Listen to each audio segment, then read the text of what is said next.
Masya Allah, inilah peristiwa ajaib yang dijumpai Nabi Muhammad saat diangkat dari Baitul Maqdis ke langit pada malam Isra Miraj. Dahulu di atas batu karang Masjidil Aqsa, jejak kaki Rasulullah bersiap meninggalkan gravitasi dunia.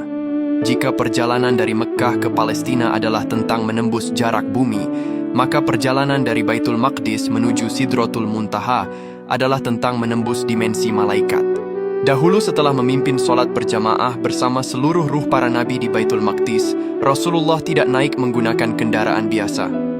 Para ulama menyebutkan adanya Al-Mi'raj, yaitu sebuah tangga cahaya yang sangat indah yang membawanya melesat menembus lapisan atmosfer. Dalam sekejap, dunia menjadi titik kecil yang menghilang. Di setiap lapisan langit ada penjaga dan ada pertemuan. Namun, ini bukan sekadar reuni. Ini adalah simbol estafet kenabian. Di langit yang pertama, beliau bertemu Nabi Adam alaihissalam. Di langit kedua hingga keenam, Nabi Muhammad disambut oleh kehangatan Nabi Isa dan Yahya, ketampanan luar biasa Nabi Yusuf, kewibawaan Nabi Idris, kelembutan Nabi Harun, hingga ketegasan Nabi Musa. Ketika sampai di langit ketujuh, disinilah Nabi Muhammad melihat Nabi Ibrahim sedang bersandar di Baitul Ma'mur, yaitu sebuah Ka'bah di langit yang setiap harinya dimasuki oleh 70.000 malaikat yang berbeda, dan mereka tidak pernah kembali lagi ke sana karena antrean yang tak terbatas hingga kiamat.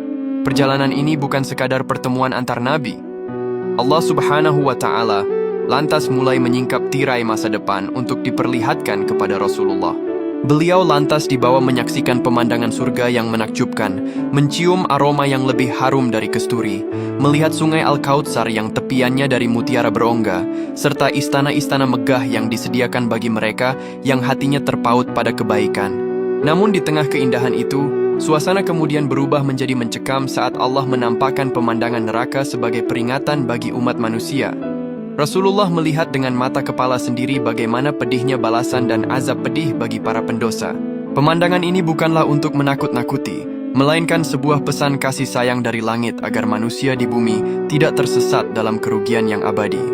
Setelah itu, Nabi Muhammad lantas diangkat ke Sidratul Muntaha. Sesampainya beliau di Sidratul Muntaha, bayangkan sebuah pohon yang sangat besar.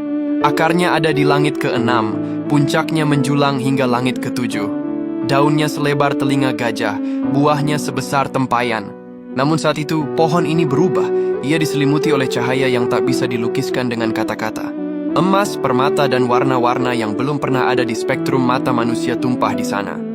Di titik inilah, Malaikat Jibril sang pemimpin malaikat berhenti. Malaikat Jibril berkata, "Wahai Muhammad, aku tidak bisa melangkah lagi. Jika aku maju selangkah, aku akan terbakar oleh cahaya keagungannya. Namun engkau majulah." Nabi Muhammad kemudian melanjutkan perjalanan sendirian menembus Mustawa. Di sana, dalam kesunyian yang paling sunyi, beliau mendengar suara Sariful Aqlam, gesekan pena malaikat yang sedang menuliskan takdir-takdir di Lauhul Mahfuz. Sebuah pengalaman spiritual yang melampaui logika ruang dan waktu. Puncak dari segalanya adalah pertemuan tanpa perantara dengan Allah Subhanahu wa Ta'ala. Disinilah dialog paling bersejarah terjadi.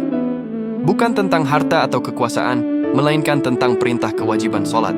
Awalnya 50 waktu, namun berkat negosiasi penuh kasih sayang atas saran Nabi Musa, Allah memangkasnya menjadi 5 waktu saja. Meski hanya 5, pahalanya tetap setara dengan 50 waktu. Inilah oleh-oleh terindah dari langit, sebuah cara agar manusia bisa bertemu Tuhan setiap hari melalui sujudnya. Peristiwa perjalanan Miraj Nabi Muhammad ini benar-benar keajaiban yang sangat luar biasa.